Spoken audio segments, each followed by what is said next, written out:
Ողջույն, բարի ուշ երեկո, ժողովուրդ ջան, հարգանքներս բոլորիդ։ Ես էլ այսօր բավականին հոգնած եմ, եթե անկեղծ լինենք, բայց ոչինչ, ես եթերը մի փոքր համառոտ անենք, գնանք հանգստանալու, շնորհակալություն այս ժամին միանալու համար, շնորհակալություն բոլոր նրանց, ովքեր եթերը կհամարեն պետքական կոնտենտ այսօրվա ու կկիսեն իրենց YouTube-յան կանալներում, թեկուզ Facebook-յան կանալներում, եթե ունեք այդպիսիք։ Ուրեմն ես շնորհակալություն բոլոր նրանց, ովքեր գրանցվում են, նորեն գրանցվում ենք, այստեղ հիմնականում փորձում ենք քաղաքացու լեզվով, քաղաքացու պատկերացումներով կիսվել օրվա դարձի մասին եւ գնահատականներ հնչեցնել։ Իհարկե մենք փորձում ենք մաքսիմում օբյեկտիվ լինել, բայց երբեմն այնքան դուրակ բաների ենք հանդիպում, որ օբյեկտիվությունը շատ-շատերին ներկայացնում են որպես ինչ-որ անձանց պաշտպանելու փորձ։ Մենք անձերի չենք պաշտպանում, մենք ծրագրերն ու գաղափարներն ենք պաշտպանում, եթե դրանք լավն են, եթե չէ քննադատում ենք կիրթ եւ գրագետ ձևով բնականաբար։ Եկեք գանք ամենասկզբից, ես վերնագրի ամենասկզբից, գիտեք նախ ասեմ, որ այսօր Free News-ով համառոտ անդրադարձել եմ Իսրայելի ցեղասպանության ճանաչման ակտին, թե դա որքանով է ոգևորող, որքանով ոչ, դրա դրական բացասական կողմերը, այնքան ինչքանով որ ներկայացել է, որովհետև ինքս գեոպոլիտիկ դաշտում գիտեք, չկամ ասելով ոչ թե չեմ հետաքրքրվում, այլ դրանք սիրողական մակարդակի են ավելի շատ, իսկ ավելի մանրամասն ու շատ ավելի մասնագիտական ձևով այսօր վերլուծել ու եթերով ներկայացրել է Սյոպա Սաֆարյանը, ուստի առաջարկում եմ մտնել Facebook-յան իր էջ, եթե հետաքրքիր է այդ ամեն ինչը, մտնել Facebook-յան Սյոպա Սաֆարյանի էջ, դիտել այդ եթերը, այնուամենայնիվ շատ հնարավոր է ես վաղ առավոտյան այդ եթերը իմ YouTube-յան ալիքում տեղադրեմ։ Առաջին հատվածում խոսում եմ մի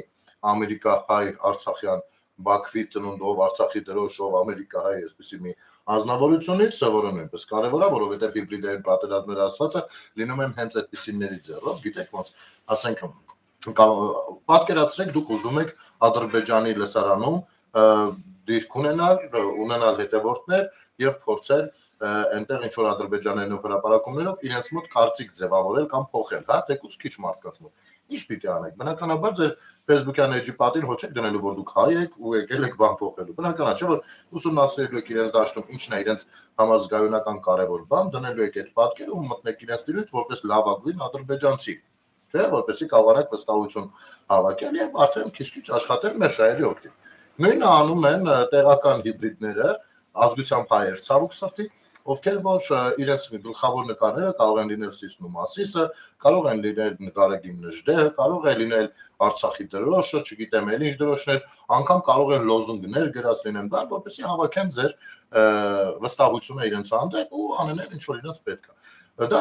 հիբրիդային պատերազմի մի փոքրիկ ճյուղերից մեկն է համացանցային տիրույթում, հա։ Եվ այս իսկական հայերը, այսպես ասած, ինչ ասես խոսում են։ Իսրայելի պարագայում այդ թվում ինչ որ դժգոհություններ լսեցինք, որտեղ որ այ ինչու է Նիկոլ Փաշինյանը այսպես կամ այնպես ձևակերպում։ Ինքը շատ լավ է անում, դա ձեր խելքի բանը չի։ Եթե ձեր խելքը ուզում է այդպես բաներից հասնի ու հետաքրքրված եք, ապա խնդրեմ ամենայն մանրամասնությամբ տեղադրված է այնտեղ կգնաք ու կգնաք։ Այդ պատճառով երևի շատ կարող է, եթե հարցեր լինեն կփորձեմ պատասխանել, այնպես եկեք թույլ տվեք ինձ այդ գեոպոլիտիկ դաշտ չմտնել, ճիշտ է, ես այսօր Սյոպա Սաֆարյանի այդ եթերը սիրով նայեցի, շատը հենց նրա համար հասկանալու համար, ինքս հասկանալու համար, ես ճիշտ եմ արդյոք ըմբռնել այն, ինչ որ ըմբռնել եմ, որովհետև գիտեք, մասնագետներից տարբերողությամբ բաներ կա սովորելու եւ ինքներս էլ երբեմն սովորեցնող ենք հանդիսանում, հա, բաներ, որոնց վրա որ ուշադրություն չեն դարձնի, որովհետև պատերազմի դաշտերը, այսպես ասած, տարբեր օջախներ են ցած ձևավորել տարբեր ուղղություններով եւ ամեն մեկս որպես քաղաքացի ձեր դիտումների շնորհիվ, ձեր հետաքրքրվածության շնորհիվ փորձում ենք այդ դաշտերը փակել եւ այն լսարանները, որոնք որ ունեն դրսի ուժերը, այն միլիարդներով որ անում են, մենք դա անում ենք ամբողջովին sense կամավորական սկզբունքներով եւ եթե օրինակ մի բանից ես շատ հասկանում եմ հնարավոր է Սաֆարյանը չեղա, բայց այ հենց այս հարցերով ես նրանից շատ սովորելու բաներ ունեմ, այս վերլուծական միտքը նույնպես շատ լավն է եւ հետո գեոպոլիտիկ դաշտում ինքը չափազանց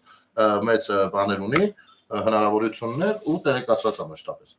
Շատ լավ նկարագրեց ու ներկայացրեց։ Եթե հարցեր լինեն, ես հա, ու ինձ համար սվերկա է անում, տեսնեմ ես ճիշտ եմ ըմբռնում թե չէ, փառքաստու ամեն ինչ կարծես թե ճիշտ ուղու վրա էր։ Դե ինչ, հայտնվելը ոչ թե նոր է հայտնվել, այս մարդը վաղուց էր հայտնվել, անգամ ընդունակ չի հասցեին քննադատություն լսելու, մարդ ուղարկում մարդկանց խփելու իր արևին, բայց այնուամենայնիվ փորձում է զբաղվել հանրային գործունեությամբ, երբեմն քաղաքական։ Դե դա դու զբաղվում ես հանրային եւ քաղաքական գործունեությամբ, ապա պիտի պատրաստ լինես լսել այնպիսի կարծիքներ, որոնք որ կարող են քեզ դուրս չգալ, կարող են լինել սուր, եթե կփորձես վիրավորել, վիրավորանքին բանը կստանաս հաստատ, այդ չի քննարկվում, մեզ չէ, էլի բացես դու մարդ ես ուղարկում մարդկանց հետևից, բա այդքանով վերջացեցի։ Բայց քանի դեռ ուղիղ վիրավորանք չկա, ուրեմն ուղիղ պարզապես քննադատական խոսք կլսես քո հասցեին։ Ես այս ամեն ինչը ասում եի Արթուր Ասատրյանին ու ինքը Դոն Պիպոյի մասով, ով Ռուսաստանում գտնվում, Հայաստան չի գալիս, իբր բանի տակա, տենց իրավապահները իրենք ձերբակալեն բան, Նիկոլի վրա հանգող բաներ, իսկ իրականում ոչ միայն իրավապահները, այլ անձինք նույնպես հետաքրքրված են նրա Հայաստան գալով ու ինքը շատ լավ գիտի, թե այդ ինչ թանկ կարա նստի։ Ես ասեմ գլխանց, որ ցանկացած տեսակի բռնությանը դեմ եմ, անկախ նրանից, թե ում հանդեպ է դա իրականանում, այնուամենայնիվ ցած մինչև Հայաստանում բան չփոխվի ու իրանք չլինեն, այսպես ասած, բանին երկրի գլուխը, երկրի, որը ուզում են դարձնել ֆորպոստ, իրենց հարցերը չեն կարող լուծել։ Այսինքն անօրինական ճանապարհներով պիտի լուծեն, իրավական առումով խուսափում են։ Ամեն դեպքում, այս անձնավորությունը հայտարարություն անում աշխարհի հայերին։ Ես փորձեմ օգտակար լինել եւ տարածել նրա տվյալ հայտարարությունը, որը ցավոք սրտի հնչում է ռուսերենով, բայց իմ լսանի մեջ էլ աշխարհի հայերից կան, ուստի այդքանով օգտակար կլինեմ։ Եկեք լսենք։ Ներեցեք։ Мои настоящие армяне и крестоносцы братцы, которые они знают, что Ной приземлится в горе Арарат. Мы потомники Ноя, первые христиане, которые носили честь, совесть, семейные традиции, сегодня нас поделили на два части. Решили так жить, кто хочет так жить, пусть так живет. Я свой крестоносский движение начинаю развивать по всему миру. Как лидер крестоносского движения я создал большой корабль для Ноя, нойских потомников. И хочу вам сказать, что в скором времени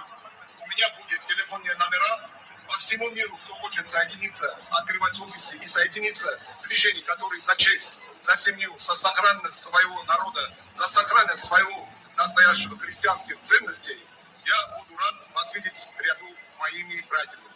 Для этого сегодня я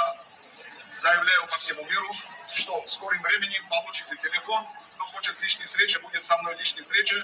где будет офисы, где будет по всему миру расширяться наше крестоносское движение. Так что будьте здоровы, в скором времени мы увидимся. Արզվում է շուտով կտեսնենք։ Ուրեմն, նրանց ովքեր որ ռուսերեն չեն հասկանում, ասեմ, մարդը ասում է, որ ինքը, մենք հանդիսանում ենք Նոյի ժառանգները, որովհետև Նոյը կանգնել է Արարատ լեռան գագաթին, եւ մենք առաջին քրիստոնյաներն ենք։ Հիմա ինքը Նոյի տապանի նման մի բան է հավաքում, գաղափարական իմաստով երևի, չգիտեմ, չնայած իրանցից հեռու չի, կարող է բառի բուն իմաստով լինի դաժե, չգիտեմ, ես մեկը ինքը չի շեշտում դա։ Ու ասում աշխարհի բոլոր անկյուններում ունենալու ենք օֆիսներ, մեր բանը ոնց է դա հայերեն լինում, քրիստոնեոս խաչակիրներով խաչակրած արշավանք ենք հեսա սկսում, չգիտեմ ում դեմ, պապայի արև չգիտեմ ում դեմ, տենց ասում է, ոչմ կտեսնենք մի խոսքով։ Հետաքրքիր բան ասում, կարող եք լսել, չգիտեմ։ Ինձ մոտ այս ամեն ինչի մեջ դե մի մարդը տենց ցանկություն ունի, ցանկացած մարդ ազատ է իր ցանկությունների կամ արտահայտման, քաղաքական խոսքի մյուսի մեջ, իհարկե Ռուսաստանում չեմ հասկանում այդ ազատությունը ոնց է տրվում իրեն, երևի ինչ-որ բան ամեն դեպքում կա, այլ շահեր նույնպես երևի թե կան, բայց ստեղ ամենաշատը ինչը որ ինձ հետաքրքրում է, ուզում եմ հասկանալ, Արտուր, ինչու ռուսերեն, ինչու ես ռուսերենով դիմում հայ ժողովրդին, աշխարհասփյուռ հայ ժողովրդին, տես, Արարատ բառը ինքը շատ խիստ հայկական է, ասեմ ինչու եմ խիստ հայկական ասում, ոչ թե սարը հենց, սարը բոլորս գիտենք, որ հայկական է, բայց բառը ինքը Արարատ, նաև Մասիս և Սիս, սրանք նույնպես խիստ հայկական են, Արարատ բառը, քանի որ արմատը ինքը հայկական արմատն է, ինքը բուն հայկական է լինգվիստիկայի տեսանկյունից, Արարատը դա այն եզակի բառերից է, որտեղ երկու անգամ արմատը հնչում, այսինքն ինքը սվերխիստեսվիննի բառ է, էլի մի ասած, հասկանում ես, ու այդ Արարատի վրա, որ նոյը իջել է, նոյ դա շատ լինգվիստներ ասում են, որ նոր բառի տենց բանն է, էլի, անգամ, խոսքով այստեղ շատ չմարան են։ Ուրեմն ինքը դեռ քրիստոնյա չէր։ Ասեմ ավելին, մոտ ամորապես 3000 տարի անց նոր Աստծո որդի Քրիստոսը աշխարհ է եկել։ Հասկանում ես։ 5 տակարանից է ինքը։ Ուրեմն Նոյը ուներ 3 որդի։ Քամը, Սեմը եւ Հաբեթը։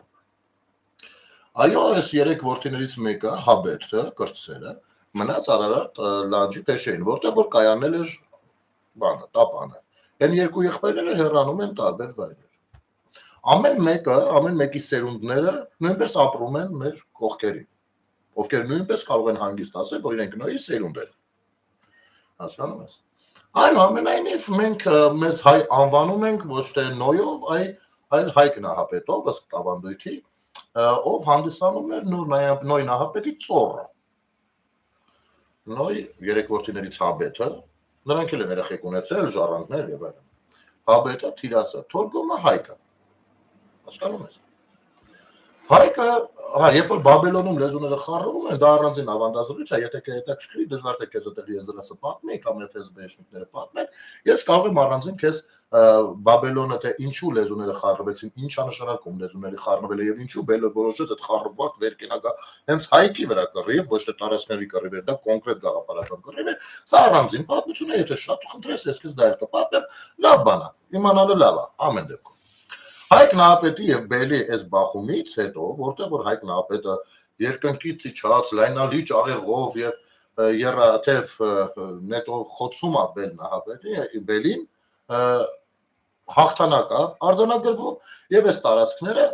իր անունով կոչվում են Հայկի տարածքներ, հայկյան տարածքներ, հայկերի տարածքներ, հասկանում ես։ Եվ արդեն այստեղ ըստ տարբեր պատմիչների ձևավորվում է հայ էթնոսը, արդեն մենք մեզ անվանում ենք հայեր, մեր երկիրը անվանել ենք Հայք, Հայաստան դա ցավոք հետո տենց ինքը պոլուարաբականոց ստանով տենց վերջացող ինչ որ բան եղավ, բայց ոչինչ, մեր Հայաստանն է նորմալ է, այսինքն հայերի երկիր, Հայաստան, բայց Հայք, տենց է կոչվել ժամանակին, եւ մեր լեզուն հայեր է։ Իմիջայլոց տարածքը կարա փոփոխական լինի, հասկանում ես, իհարկե, ինչքան էլ էթնիկ դու լինես, բան, կարեն տարբեր պատմության բովով անցնելուց, օրինակ Կիլիկյան թագավորությունը առհասարակ մի ուրիշ վայրում էր մյուսը։ Մի խոսքով շատ բաներ կարող են փոփոխվել տարածքի առումով, բայց ժողովրդի էթնիկ բնութագրի մշակույթի հիմքը, չէ՞ որ ժողովրդին իր մշակույթով են ճանաչում, մշակույթով, ճիշտ է, մշակույթ բառը ձեզ մի քիչ խորթ է, ինչքան էլ որ Իտալիայում ունես ծանոթներ եւ այլն, բայց մշակույթով եւ մշակույթի հիմքը հանդիսանում է լեզու։ Պիտի կրես, այդ լեզվի կրողը լինես, որովհետև քո լեզուն անկախ դրանից դու ինչ ես խոսում, պատմում է քո մասին, քո ով եւ ինչ լինելու մասին։ Հիմա տապանը կառուցում ես, ինչ որ հայերին համախմբում ես, չգիտեմ ինչի շուրջ, ինչ որ արշավներ կազմակերպելու, խաչակրաց ընդ որում։ Ինձ թվում է հայերի դեմ ամեն դեպքում եւ Հայաստանի դեմ։ Սա իմ կարծիքն է, սուբյեկտիվ դնենք այս կողմ, հետո դրանք անդրադառնանք։ Հիմա հարց եմ տա, ինչ ես դա ռուսերեն անում։ Ինչ որ ռուս FSB-շնիկները տեսնեն, որ դու այո դա արեցիր, հանձնարարությունը կատարված է, որ Պուտինի ապարատից ասեն դե Սամոն բանը Արտուրը մերն է, դες ինչեր ասում մեր սրտով օքեյ է, որ օրինակ ադրբեջանցիները վերցնեն իրանց տիրույթում տեղադրեն, ասեն տեսեք հայերի մոտ ինչ կայֆոտ կինո է սկսվում։ Ինչի համար ռուսեն, ասենք քեզ ոնց է թվում, օրինակ աշխարհասփյուր հայ համարում ես դու, օրինակ Միացյալ Նահանգներում ապրող պարսկահային, համարում ես աշխարհասփյուր հայ։ Եթե այո, ապա ես քեզ գաղտնիք բացեմ, նրանք որպես կանոն ռուսերեն չգիտեն։ Դու Շվեդիայում ապրող լիբանանահային, համարում ես աշխարհասփյուր հայ։ Մի հատ է գաղտնիք բացեմ, իրանք էլ ռուսերեն որպես կանոն չգիտեն։ Դու Ֆրանսիայում ապրող ցեղասպանության ժառանգներին, ովքեր որ այնտեղ են արդեն մի քանի սերունդ է, դու նրանց համարում ես հայ։ Այն գաղտնիք բացեմ, իրենք էլ որպես կանոն ռուսերեն չգիտեն։ Եգիպտոսի հայերից տեղյակ ես, Տեղյակ կլինես։ Գիտես ռուսերեն, ոնց որ չէ։ Իսկ Նոր Զելանդիայում ապրող հայերին, Ավստրալիայում, Հնդկաստանում համենք կա, այդպես համենքներ կան, Գիտեն ռուսերեն, չգիտեն։ Բարձրվում է դու հայ ժողովրդին չես դիմում, կամ դիմելուց արդեն միանգամից ասում ես, որ մեր մշակույթը այսպես թե այնպես ռուսական է, որովհետև ինքում դրել ես ռուսերեն լեզուն։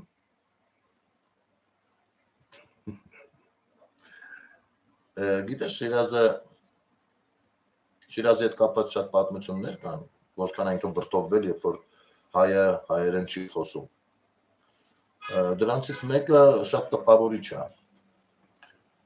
Երկու հոգի, երկու երիտասարդ ռուսերեն խոսալով քայլելով գնում են, հայ երիտասարդներ,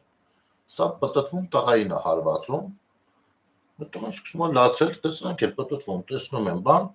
ու լսում են խոսակցությունը, տղան ասում է, ինչ ես հարվածում։ Ասում է, որ ռուսերեն չխոսես, ասում է, բայց ես չէի խոսում։ Հետո զգում է, որ ես երկուսը գնացին, ասում է, գիտեմ, տղես գրկում է արդեն, ասում է, ես այդ արեցի, որ իրանք տեսնեն, թե դա ինչի արժանի, այդ քայլը, հասկանում ես։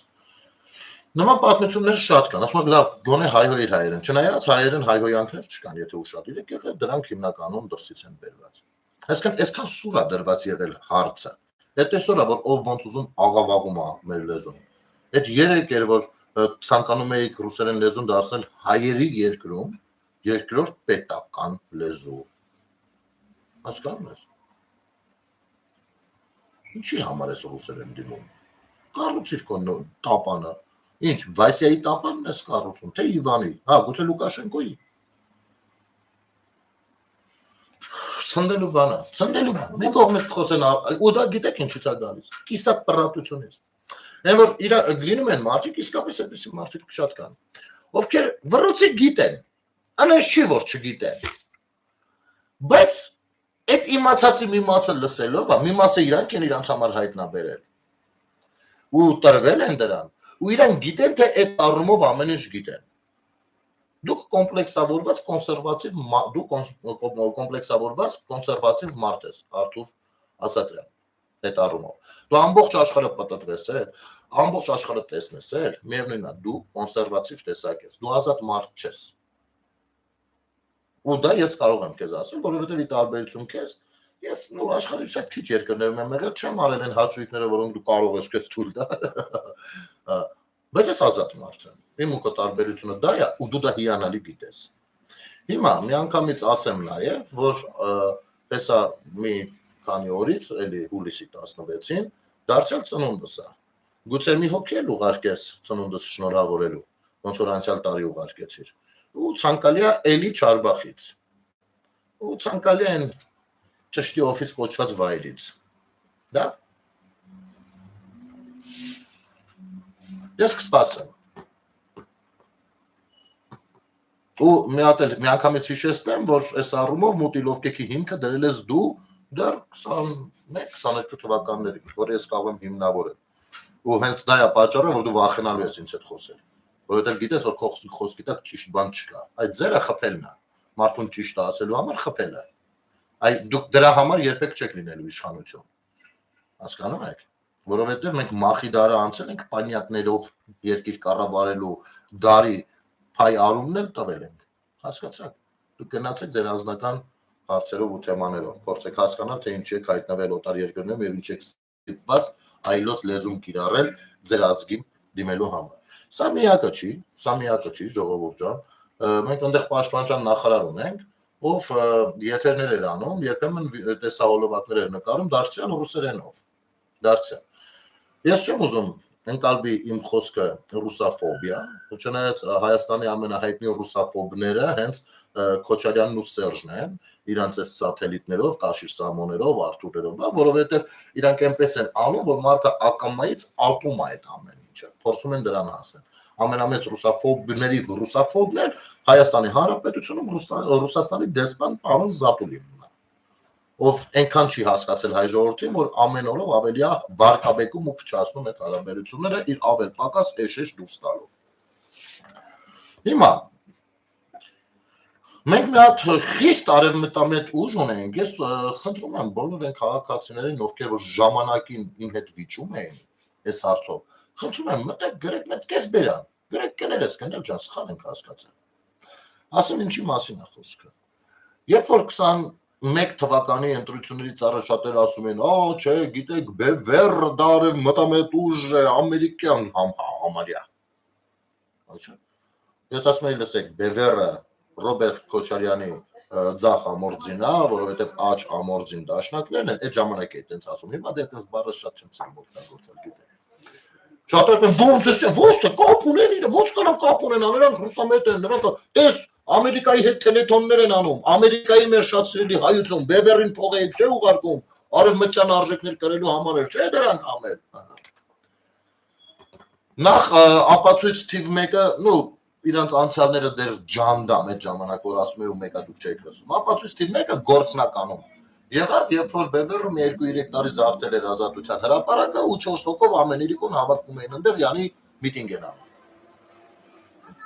Ու մենակ մի օր իրանք չարեցին, որովհետև Ազատության հրապարակը պետք է տրամադրեին դաշնակներին։ Կարող էին չտրամադրել, բայց իրենք տրամադրեցին։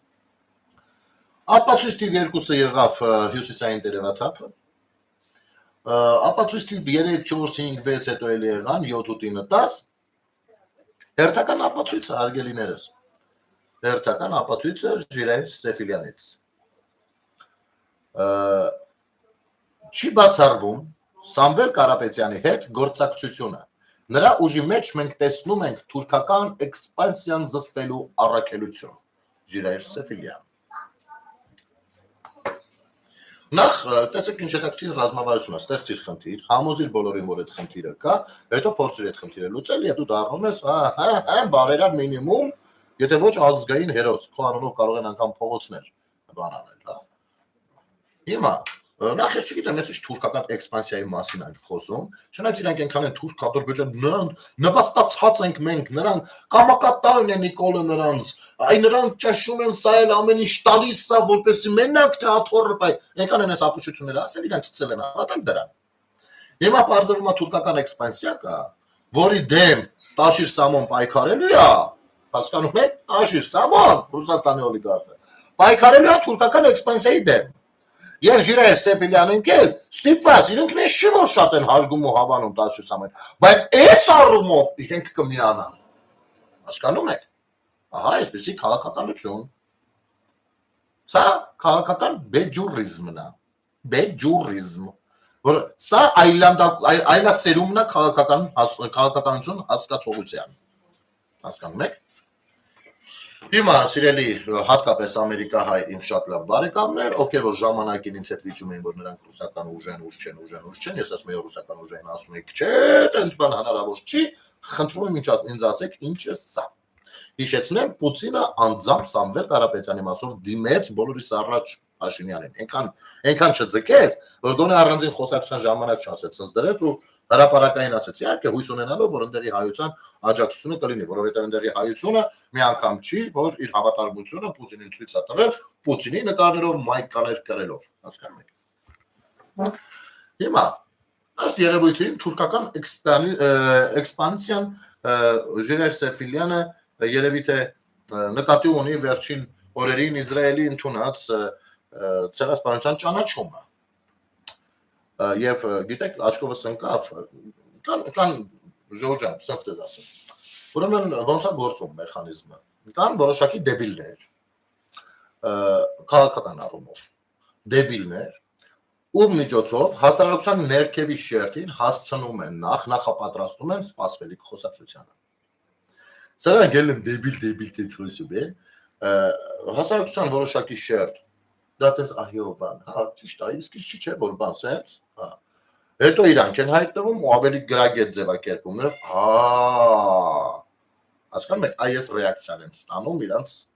էլեկտորատի կողմից։ Ու այսպես պահպանում են այն դեբիլ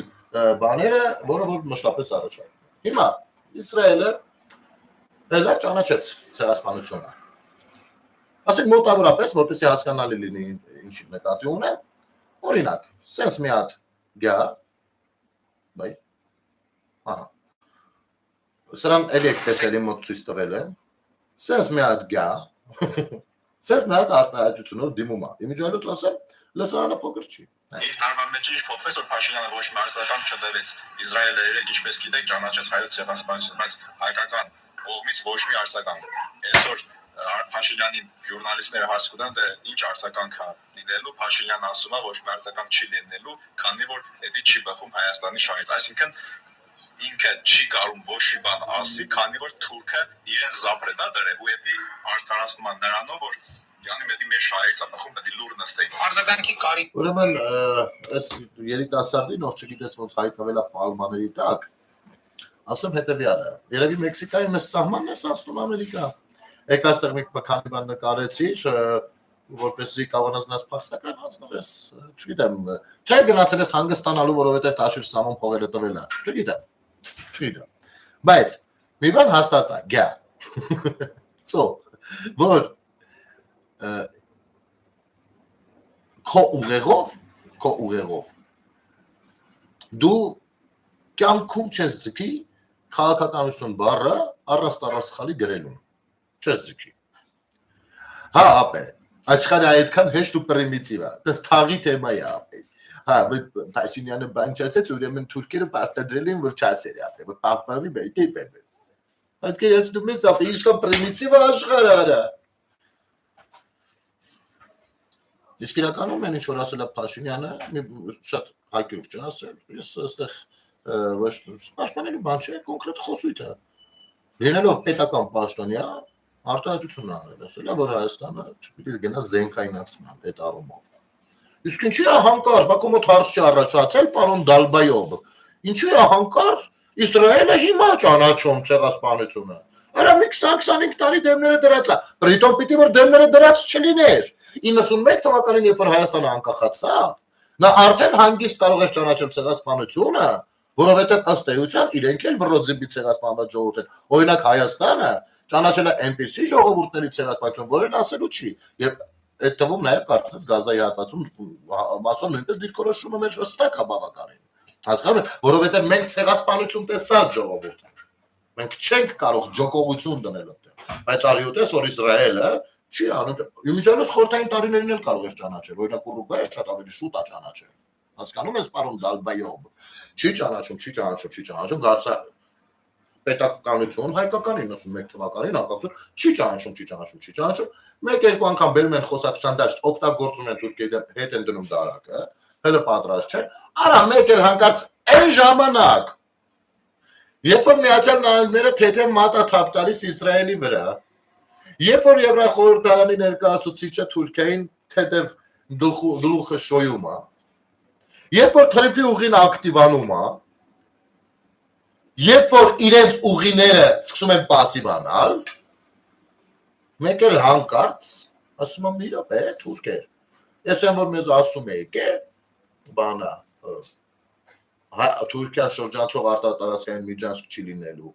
դե եկեք տենանք ոնց չի լինելու ու հանում է դա, գիտես ինչի համար,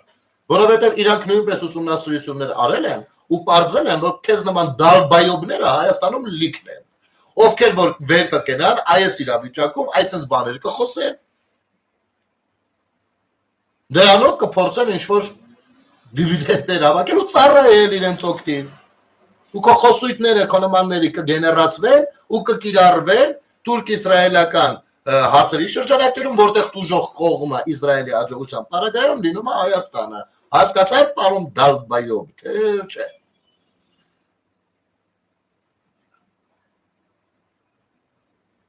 Անպայման կարեն, բայց կարծում եմ չի լինի։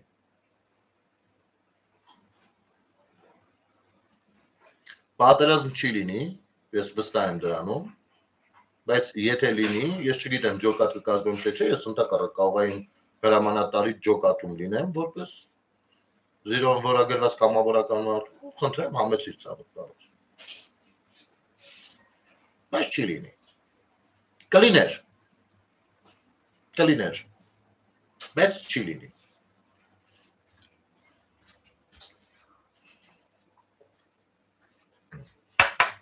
Ու հիմա 2026 թվականին Իսրայելը այս հանգամանքների մեջ հանկարծ ճանաչում է ցեղասպանությունը։ Հայաստանը ինչ պիտի անի, պիտի փառաբանի Իսրայելի։ Գիտես ինչ, նախ այդ իրաց խղճին է, ու ցանկացած պետության խղճին է, ճանաչելը։ Երկրորդ,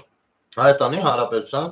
Սահմանադրության համաձայն, Հայաստանի Հանրապետության բոլոր ժամանակների ռազմավարության համաձայն, պետական ընտրված ռազմավարության համաձայն, Լևոն Տեր-Պետրոսյան, Քոչարյան Ռոբերտ, Սարգսյան Սերժ, Նիկոլ Փաշինյան։ Երբևէ Հայաստանի Հանրապետությունը ցեղասպանության ճանաչման հարց իր ռազմավարական ծրագրում չի ունեցել։ Ձևակերպումը մշտապես բոլոր ժամանակներում եղել է հետևյալ կերպ. Հայաստանի Հանրապետությունը աջակցում է, կամ այսինչ քաղաքական ուժը, աջակցում է ցեղասպանության ճանաչման գործընթացներին։ Իսկ այ ով է գործընթացը անողը։ Դե տարբեր վայրեր, տարբեր ձև, տեղեր կան համայնքները, տեղեր կան հայդատը, վռոզի, տեղեր կան մի խոսքով, տարբեր աջակցում է, բայց ինքը դրա հեղինակը չի, որովհետև դա չի կարող լինի պետականորեն Հայաստանի Հանրապետությունը Թուրքիայի Հանրապետությունից չի կարող ունենալ տարածքային բան, պահանջ ու վերջ։ Ասեմ ավելին, այն դաշնակները բան են, որ այդքան խոսում են, մենք մեր հայրենի բամասած բաներ, նրանց պաշտոնական դիրքորոշումը որպես կուսակցություն նույնպես այդպեսին է, նրանք Թուրքիայից տարածքային պահանջներ չունեն։ Երբեք էլ չեն ունեցել։ Արտյոմ Արզումանյան, դու հայ ես։ Ինձ մոտ խիստ կասկածներ կան հենց հիմա, որովհետև ուզում եմ հասկանալ, օրինակ, Ռուսաստանի, Հայաստանի եւ Իրանի դրոշները ինչ ես շարել։ Ինչ ես շարել։ Ռուսաստանի դրոշը իմ եթերում քեզ շարել։ Ես խորը անարգանք ունեմ այդ դրոշի հանդեպ, որովհետև այդ դրոշի տակով էթնիկ զտումներ իրականացվում։ Տեղյակ ես։ Մի հատ հեռախոս, այնուս հեռախոսս բեր զարյատկի է դրած։ Ուկրաինայինն էլ ինձ, вообще Հայաստանի դրոշը Հայաստանի դրոշն է։ Երբ որ խոսենք ուրիշ երկրներից, կարելի է իրար հետ դնել, եւ եթե այդ զրույցը կլինի բարեդրացիական, բայց հիմա ես քեզ բան ցույց տամ։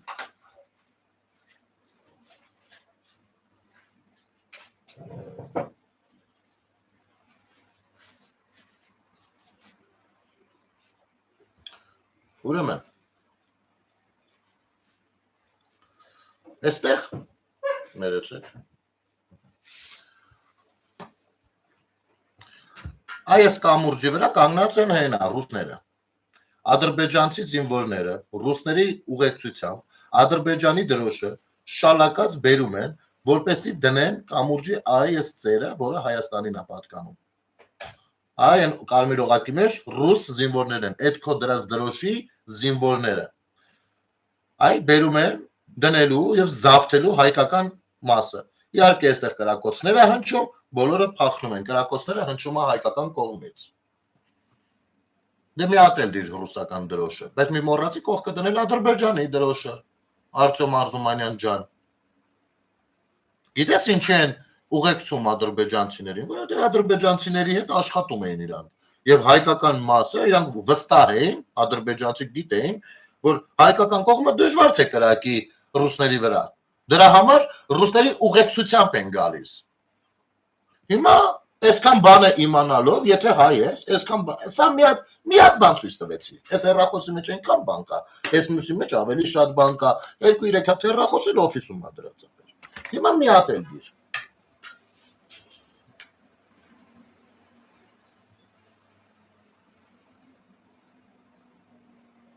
Իմիջայլոց Դոն Պիպոն Արտուր Ասատրյանը, որ ռուսերենով դիմում էր ազգին Ռուսաստանից, նույնպես սա պիտի որ տեսած լինի։ Ու գիտես ում մեղավոր հանած կլինի վստահաբար։ Հայերին։ Հայերն են մեղավոր ախպեր, որ ադրբեջանցիները ռուսների ուղեկցությամբ գալիս են դրոշ դնելու, հայերն են մեղավոր։ Նիկոլն է մեղավոր։ Այդ քեզի բան։ Դե ինչպես միշտ էլի։ 44 օրյա պատերազմը ով ասադրել, հայերը, Նիկոլը։ Սա է ձեր մենտալիտետը։ Սա է ձեր նմանների մենտալիտետը։ Դե հիմա մի հատ էլ դիր Ռուսաստանի դրոշը տենանք ապեր։ Մի հատ էլ որ դնես, մի հատ էլ բան ցույց կտամ։ 5 հատ դնես, 5 հատ էլ բան ցույց կտամ։ Կուզես 50 դիր, բայց դա մենա վաղը օֆիսում, եթե լինեմ այդ ժամանակ, որովհետև ընդեղ են հիմնական նյութերը։ Դա մենակ հələ որ ստեղին եմ ես ասում։ Դե որ տենց բան գիտես, դուրս եկեք հապկից ու ԵՏՄ-ից դուխ չունեք, լսի, այսինքն, եթե հապկից ու ԵՏՄ-ից դուրս չենք եկել, դու պիտի ռուսական դրոշը դնես։ Դու ուզում ես, որ հապկից ու ԵՏՄ-ից Հայաստանը դուրս գա, մի քիչ առաջ ռուսական դրոշներ դրել։ Էս ի՞նչ մուտիլովկա եք անում, ապո։ Դա մուտիլովկա է կոչվում։ Այդ գիտես ինչի նման է։ Դե որ Նիկոլա Քոչարյանին չի դատում, ուրեմն դե որ տեցա հիասթափվել եմ ու կգնա Քոչարյանին կընտրեմ ես էլ։ Այդ է դա նշանակում։ Մոտավոր նույն անալոգիան է։ Դե որ հապկից ու ԵՏՄ-ից դուրս չեք գալի, գիտես ինչ, հապկից ու ԵՏՄ-ից դուրս գալը ինչ կապ ունի քո դրած դրոշի հետ։ Նա ինձ կասես։ Դու տեղյակ ես առասարակ հապկը ինչ կառույց է, ԵՏՄ-ն ինչ կառույց է։ Տեղյակ ես։ Դու տեղյակ ես, որ մեր հարաբերությունները հապկում սառեցված է։ Ու տեղյակ ես ինչու է սառեցված առհասարակ։ Բա մի հատ էլ դրոշը դիր Ռուսաստանի պատմեմ ինչու է սառեցված, ապո։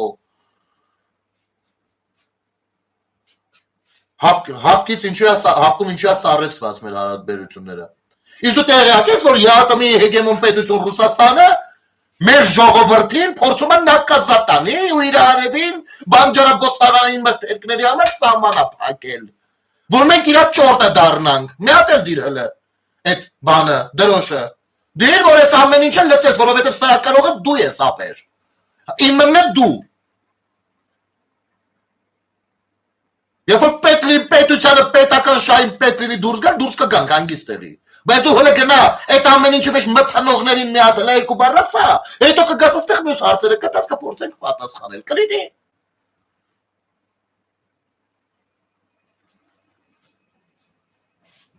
Իսկ գուցե մի հատ էլ ռուսերենով կոչ դու անես։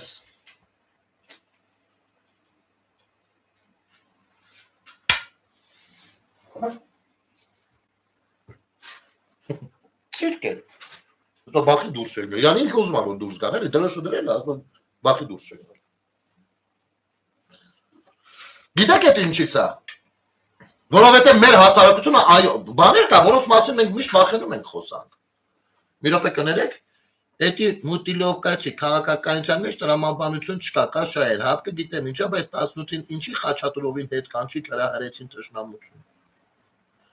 Ապեր դու ստեղ չես էլ պատկերացնում ոնց էս ռուս-ադրբեջանական նարատիվներ հենց մի գազ տալի։ Արի իրանց զինվորը մի եղի, լուրջ եմ ասում, անես պատասխաններ կարող ես ստանաս, ամաչես որ մտել ես։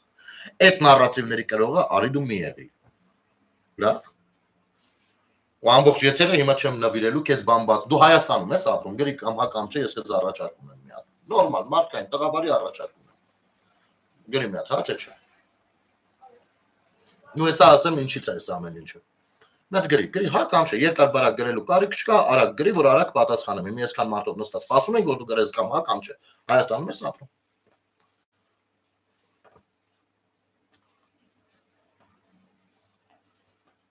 Չէ, չեմ ասում, արի լավ, մեջա դու գրես, ես ասեմ, ոնց որ տառերը դժվար ես գտնում, չգիտեմ խի։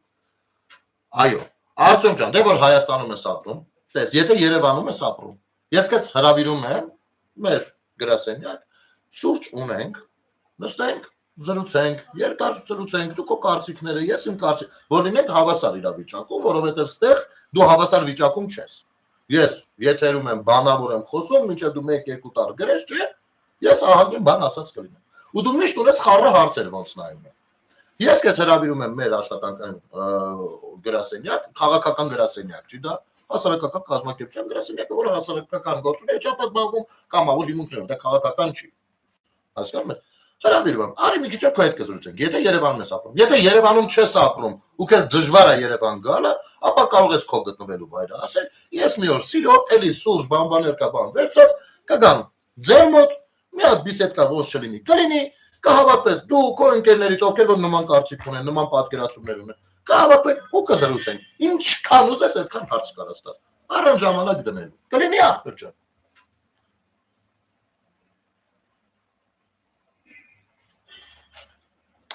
Ախպեր, չէ, Արտյոմ ջան, մարդը գրել է լավ, դու գիտես, ես չեմ պնդում։ Մեռնեմ ջանին։ Ես ուզում եմ դու քո կարծիքը իման ունենաս։ Ես ուզում եմ դու լսել ես, ես տենում եմ դու լսել ես բաներ, Ես ուզում եմ որ դու լսես դրան հակառակ բաներ, ձևավորես քո սեփական կարծիքը։ Ինձ պետք չի որ ես քեզ համոզեմ։ Բացարձակ։ Ես այդ բանը չեմ սիրում։ Ինձ պետք չի։ Ընդհակառակ ինձ պետք են մարդիկ, ովքեր որ ունեն հակառակ կարծիք, որովհետև դա ինձ նույնպես հետաքրքիր։ Երբ որ երկու մարդ խոսում են ու նույն կարծիքից է, չի կարող այդ դիալոգը հետաքրքիր լինի, չէ՞։ Իսկ այքո է հավեսով կխոսեն։ Եթե հավես ունես, լուրջ եմ ասում, անկյացում։ Հավեցի, չեմ ասում կամերայով բանով, չէ՞, մեր համար կնստենք կոֆե խմենք, կզրուցենք, անգամ նարդի ունենք, եթե նարդի գցելուց խաղալ, կարող է մի տալ նարդի գլորենք։ Այս տիպի ջերմ մթնոլորտ եմ քեզ հրավիրում։ Սա այսքան։ Ու միայն իրեն չէ, Ժորժ ջան, բոլորիդ են հրավիրում եմ մեր հասարակական կազմակերպության գրասենյակ, մեր դռները բաց են բոլորի առաջ, ցանկացած մարդու առաջ։ Ովքեր որ իհարկե վատ նպատակով մեր գրասենյակի մուտքի շեմը չեն անցնի, էլի։ Ահա, հիմի։ Գիտեք այս խնդիրը ինչից է գալիս։ Այս խնդիրը մենակ Արտյոմի մոտ չի, իմ մոտ էլ է երևի մասամբ, ամեն մեկից մոտ մի չափով, բոլորիս մոտ է, որովհետև մենք այնքան ենք ապրել առանց պետության, որ մեր մոտ պետական մտածողությունը չափազանց ցածր մակարդակի վրա է։ Դրոշը տվյալ պետության սիմվոլն է, կոնկրետ պետության սիմվոլն է։ Հասկանում եք։ Շատ ավելի լավ Վարդան ջան որ խնդիր չունի, միասին կարակ տակ ընկեր, ես թույն։ Բանա, բայց քանի որ մենք երբեք չենք հավատացել, անգամ 91 թվից, երբ որ անկախացել ենք, չենք հավատացել, որ սա մեր պետությունն է։ Դրա համար անընդհատ փորձել ենք մարդիկ բերել լցնել ստեղ։ Փորձել ենք դառնալ ինչ-որ մեկինը։ 92 թվին անմիջապես բերել ենք մինչև 44 թիվը 2000 բան ենք կապել ռուսական բազայի հետ, պայմանագիր, հասկանում եք։ Իսկ ռուսական բազայի պարտավորությունները պայմանագրով գիտեք որ սահմանները հսկելն է։ Թուրքիայի ու Պարսկաստանի։ Այսինքն մեր հիմնական վտանգը Ադրբեջանից է, բայց իրանք հսկում են Թուրքիայի ու Իրանի սահմանները։ Ասենք Իրանից ի՞նչն են հսկում։ Ինչը Թուրքիայից ինչն են հսկում։ Ինչը ոչ, դա անունն է այդպեսին։ Դրա շղարշի տակ նրանք գտնվում են իրենց պատկերացրած իրենց տարածքում։ Մեր պատկերացմամբ ինչ լավ է, որ այլ երկրի զինված զորք գոյություն ունի մեր երկրում։ Դա շատ վատ բան է, вообще-то, հասկանում եք։ Вообще-то դա վատ բան։ Վել չխոսեմ, որ այրոպորտում էին, սահմանապահ Դա вообще մի հատ գժանոց էր։ Դա անլուրջ է։ Անլուրջ է։ Ու մենք այնքան իրավագիտակցություն չունենք։ Տուրիստը գալիս է Եվրոպայից, ինքը գիտի իրավագիտակցություն։ Ինքը այդ հարցը կարող է հարց ստացել, բայց քեզ sense։ Բայց մենք երբեք այդ հարցերը չենք տվել։ Ինքը կտա, որովհետև ինքը իրավունքը գիտի ինչ է, աշխարհը գիտի ինչ է։ Կարող է Հայաստանի տեղը նոր է իմանում, բայց ընդհանուր առմամբ աշխարհը գիտի ինչ է։ Մենք այդքան հետ ենք ընկածել պետական եւ քաղաքացու մտածելակերպից, ընդունելի չափով։ Այդ դրա համար մեր դրոշը ում ոնց կողք ասեք դնում ենք։ Մեր դրոշը մեր պետության դրոշն է, ու վերջ։ Մեր պետությունը կլինի ինչ որ մի միավորի անդամ, մենք կգտնենք, որ այդ միավորը ուժեղ բան է, կարա կողք կլինի տվյալ միավորը։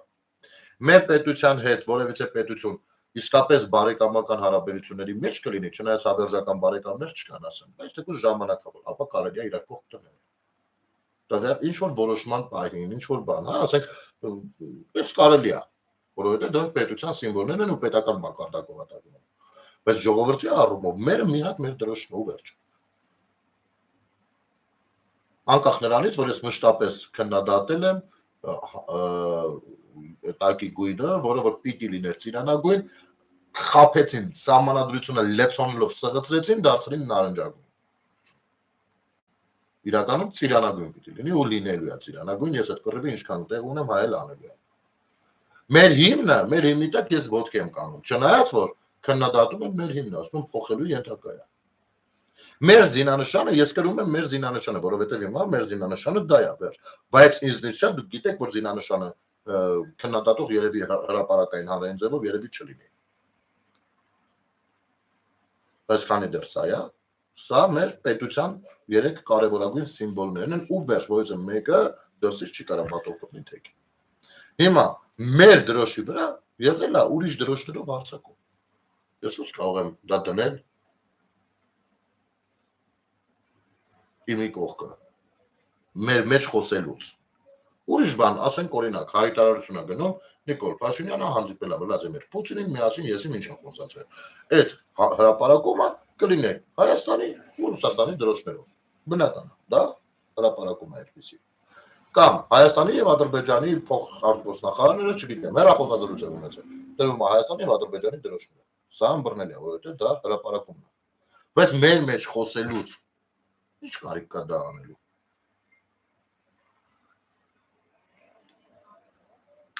Սամվել Կարապետյանը, լավ, Եգենե ջան, այսօր Սամվել Կալուժսկին դժում էր լրագրողների վրա, իսկ տնօրենից հարցեր էին տալիս, բա ինչ պիտի անեն։ Իրա ճատերն են։ Թե կարող է խռովեն գն, հա։ Ինչ ուզի ասելու է։ Դե ինչ ենք ասում։ Բա խենք անտատ ասում, այս լրատվական կայքին փորձեք, չհետևեք, էսի հեռուստատեսությունը փորձեք, չհետևեք, էս ինչ, ինչի համար ենք ասում։ Դե իրաց ճատերն են։ Բառացիորեն ճատերը։ Ինչ ուզում խոսում է, մեկը մի հատ սուրհար, ոնց դուք, ասես բաներ չկա, չեք նկատել։ Այսօր սենց անում, ասում է Վարդևանյանը, որ մի քիչ էլ գազտա, ես Սահմանադրական դատարանը կարող որոշի, ես վարչապետն եմ։ Սամվել Կարապետյան, Սահմանադրական դատարանը չի որոշում ով է վարչապետը, ժողովուրդն է որոշում, դա մեկ։ Երկրորդ դուք ունեք Սահմանադրական արգելք, ընդ 30 միլիոնակ Վարդևանյան լինի, չի կարող որոշի, որ դուք վարչապետն եք։ Ես չգիտեմ, քեզ ոնց են խաբել կողել ես ամեն ինչի մեջ, որ դու տես կառավարության նիստեր էիր անում քո տանը։ Ուժեղեր էդի։ Տեսել եք, չէ՞ այդ կադրերը։ Էվրիա ընտրություններից առաջ է։ Էվրիանի արդեն ինքը ընտրվել է վարչապետ, կառավարությունն էլ որոշել է ովքեր լինելու, ուտես կառավարության նիստ անում, սրանք էլ լուրջ պարոն վարչապետ, իսկ այս հարցով ասը բարի են անում, արեցի ուժեղ են։ Ես այդ տեսանի վրա բերել եմ։ Բայց արդյոք լուրջ ընդդողներ կային։ Ես այդ բան։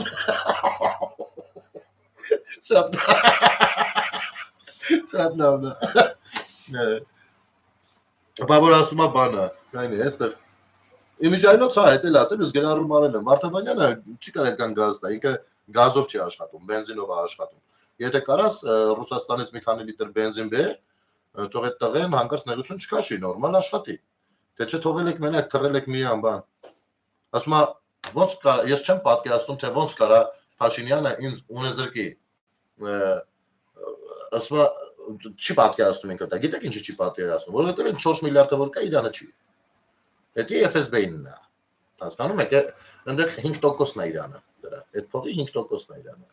Հա, 10 քարապայտի, որտեղ FSB-ն օրիզով չի աշխատում, 5-ից 10%-ով է աշխատում։ Մնացածը FSB-ն է, երբ ուզի, ոչ թե կխլի, դա խլել չի նշանակելու։ Երբ ուզի դեր կկանգնի իր ունեցածին ու վերջ։ Իսկ FSB-ն կարող է մի օր ուզի դա, մանավանդ որ Ռուսաստանում փողի խնդիր կա, լուրջ խնդիր կա։ Ու շատ հեշտ է պատկերացնելը Սամվել Կարապետյան, թե ոնց կարա հնարավոր լինի քո ունեզրկումը։ Ամեն դեպքում դու այնքան ապօրինի փողի լվացման սխեմաների մեջ ես թաթախված ու դու դա շատ լավ գիտես, որ անկախ ես խլել չխլելուց մեկը դու նստելու ես։ Դու ես նստելու, Քոչարյան Ռոբերտն էլ նստելու։ Հենց այո, հենց էլ միեդի վճռով։ Քոչարյան Ռոբերտը դա շատ լավ գիտակցում է ու արդեն նախերգանքն տվել է։ Ասել է, որ գնում է ինտերեսը, երկրորդ հատորը գրելու, բայց ես թվում է այնքան երկար է նստելու, որ մի 10-15 հատոր կհասցնի գրի։ Ոնց ասեմ։ Չի կարա դա տեղի չունենա։ Մի հատ էլ է բան ասել։ Հա, իմիջայլոց չգիտեմ այսօր այդ ցավը տանեմ, այսօր անդրադարձել եմ հաղորդման շրջանակներում այս թեմային։ Չգիտեմ, արժի նայել եք հաղորդում այսօր ազատ շփումը ժողովուրդ ջան։ Եթե չեք նայել, արժի անդրադառնալ այս նարատիվներին, համ էլ հատուկ դեբիլների համար, որպեսզի իրանք էլ հասկանան, որ իրանց ասածները էշություններ են։ Եթե կուզեք անդրադառնանք, եթե չէ մի հատ ուրիշ թեմայի եմ ուզում անդրադառնամ։ Ուրեմն բանը, այսօր Վազգեն Սարգսյանի անվան ռազմական ինստիտուտի ճաշարանի բացումն էր, չգիտեմ կադրերը տեսել եք թե չէ, հիանալի, ասեմ, որ առհասարակ Վազգեն Սարգսյան ռազմական ինստիտուտը շատ լուրջ առաջընթաց է ապրում այս վերջի տարիներին, վերջի 3-4 տարիներին, 5 կարելի ասել։ Եթե դուք համեմատեք ինչպիսին էր Վազգեն Սարգսյան ինստիտուտը, հələ շենքային պայմաններից սկսած ու հիմա ինչպիսին, նա արդեն այդտեղ համեմատելու բան չկա։ Եթե համեմատեք որակական հատկանիշներով, ինչպիսին էր հիմա, ինչպիսին արդեն համեմատելու բան չկա։ Եթե համեմատենք հեղինակության բարձրացման առումով միջազգայինորեն, հա, այդ ռազմական առումով, ինչպիսին էր հիմա, ինչպիսին նա բացարձակ համեմատելու բան չկա։ Մի խոսքով շատ լուրջ է։ Եթե ես լինեի երիտասարդ, ես շատ հնարավոր է ընտրեի հենց կոնկրետ ռազմարվեստով զբաղվելը եւ ընդունվեի ինստիտուտ։ Հասկանում եք, այդ ինձ ինստիտուտ է ինքը։ Սովորելուց հետո ինչ ընթացքում եւ հետո ոնց կարա քո կյանքը դասավորվի, միայն թե դու սովորի։ Սա է։ Ու այսօր էլ բացվում էր ճաշարանը, ես կադրերը տեսա, հիացած եմ պարզապես,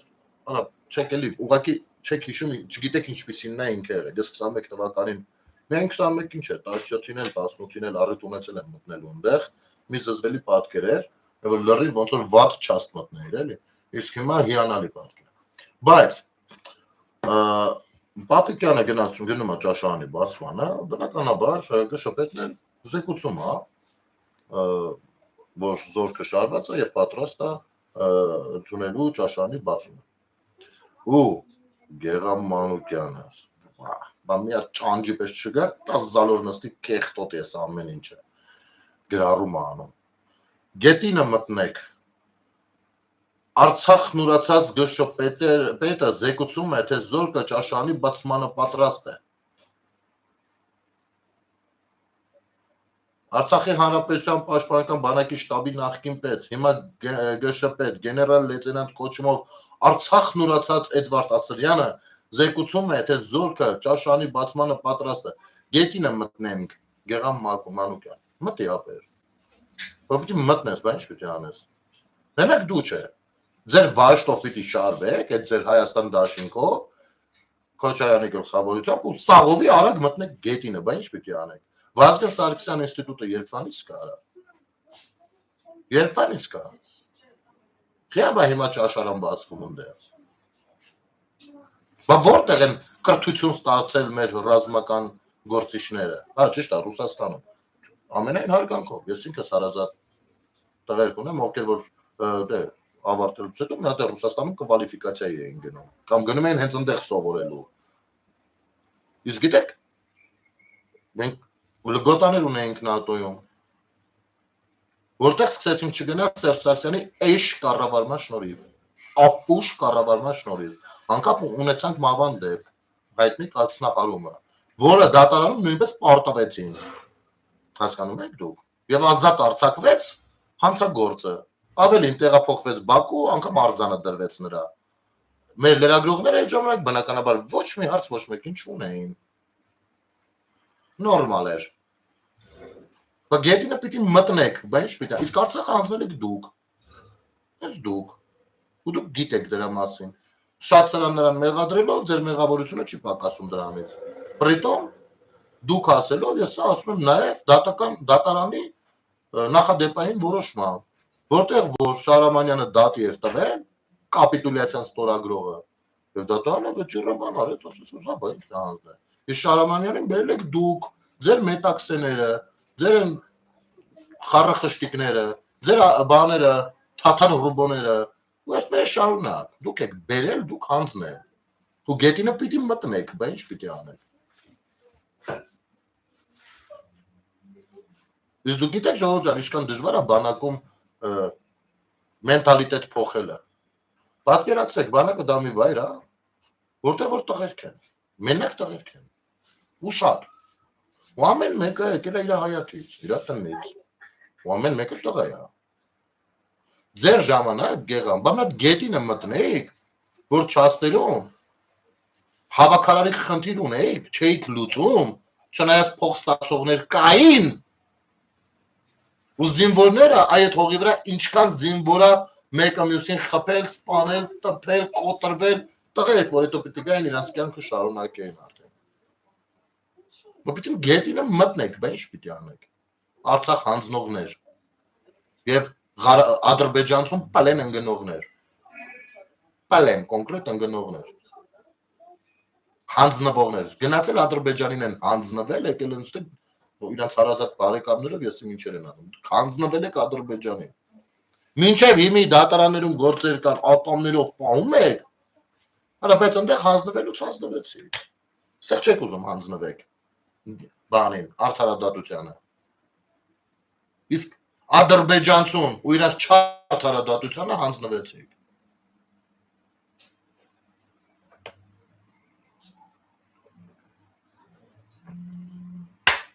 Ու դա եղավ, այլ հենց նրա համար, որ թրիպի ուղի վերաբերյալ լինեն,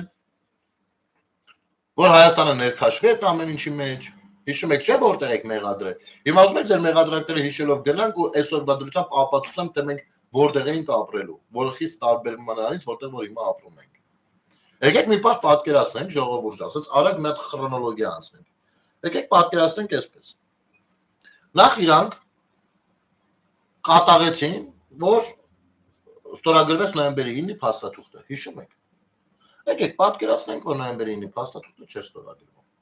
Մենք հաղթելու շանս չունենք 5-րդ, 6-րդ սերնդի զենքերի դեմ, 2-րդ սերնդի զենքով,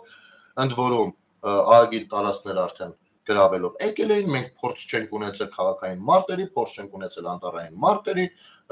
չենք ունեցել նորմալ կվալիֆիկացիա ստացած բարձրաստիճան զինվորականներ եւ այլն եւ այսպես շարունակ։ Այդ խոսեմ են դավաճանական դրսևորումներից, որոնք նկատելի են եւ այլն։ Ու չեմ խոսում քաղաքական մասից դեռ, քրոնոլոգիա ենք։ Նրանք դեմ էին, այսինքն նրանք կողմ էին, որ Արցախը ամբողջովին պատերազմի գնով զավթվի, որպեսզի ավելի հեշտ լինի ստեղ հեղաշրջում իրականացնելը։ Հետո,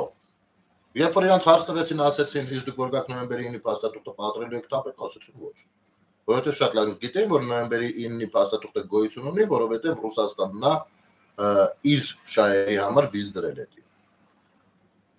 Հետո խոսակցությունները եկան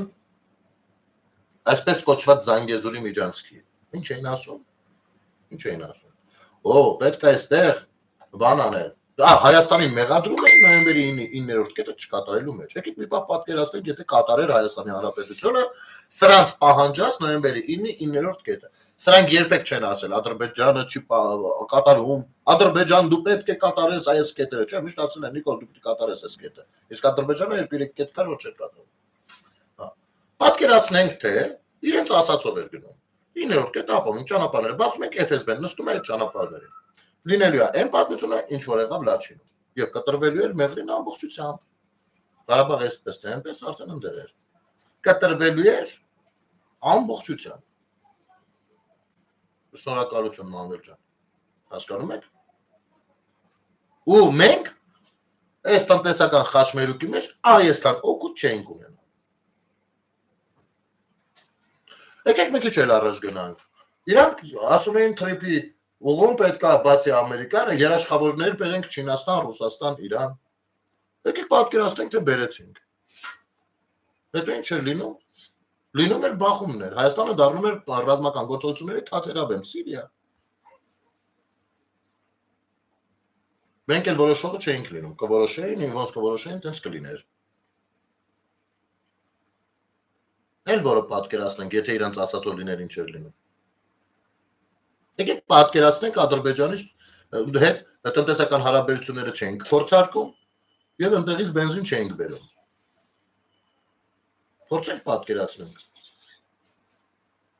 Կուզեք փորձենք պատկերացնենք, եթե Թուրքիայի հետ հարաբերությունները կանխատեսած եւ աշխատած չէինք լինում, եւ հիմա այդ լարսը փակ էր լինում։ Կուզեք պատկերացնենք։ Ինչն եք ուզում պատկերացնենք իրանց ասածով։ Եկեք պատկերացնենք ու դուք տեսեք, թե հիմա մենք որտեղ էինք ապրելու ժողովուրդը։ Եկեք պատկերացնենք սահմանազատման process չենք սկսում։ Մտեղ էլ լսում ենք բան, էլի ռուսական թևից Վազգեն Գալստանյանին, ով դաշնակների հետ էլ քայլում էր։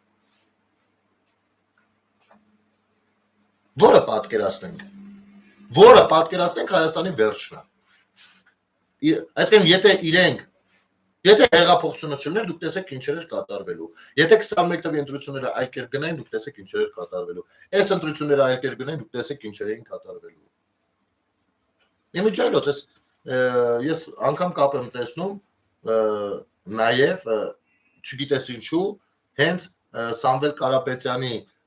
բանում քարոզչական շտաբում հայտնված իսրայելցի ինչ-որ նախկին պաշտոնյայի պաշտպանության նախարարության իրանց չգիտեմ խի իսրայելցի բաների դրանց ոնց են կոչվում դրանք ովքեր որ աշխատում են PR-շիկների PR կամպանիային, դուք գիտեք ինչ կապեր չկան, այն էլ ինչպես կան։ Եվ այո, եթե նրանք լինեին, հիմա ընկնելու են Իսրայելի ջրերը, գիտեք ինչի։ Հանուն նրա, որ մենք էլի փակվենք, այստեղով ճանապարհ չանցնի, որ Իսրայելն էլ կարողանա գործողություններ իրականացնել, իմիջայլոց այս պայդրությամբ դրա այդ խաղի մեջ չմտնելը լոգիստիկ հարցերի մասին է, տնտեսական հարցերի, որը Հայաստանին, ինչպես որ ռազմաբազան, ինչպես որ այդ հեծերն ու չգիտեմ ինչերը, ինչպես որ գույք պարտքի դիմացը, այս ամեն ինչը, ինչպես որ, այդպես էլ այս պարագայում Հայաստանը դարձյալ ավելի ու ավելի խրվելու էր ռուսական ճայիչի մեջ։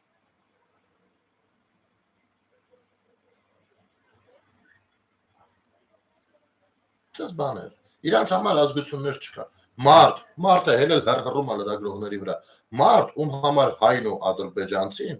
Հայաստանն ու Ադրբեջանը նույնական են։ Նույնական, դրա մասին ինքն է գրել, դա իմ կարծիքը չի։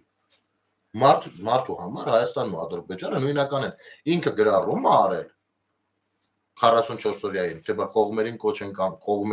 են կանում նստել բանակցությունների սեղանին։ Ցույց տալով, որ ինքը երրորդ կողմ է այդտեղ ու կոչ անում այդ երկու կողմերին, իր համար այդ երկու կողմը նույնն է։ Հասկանում եք։ Ու այսօր գալիս 300,000 ձենա հավաքում։ Սա աղետ է։ Ինչ ա եղել, նորմալ է սա։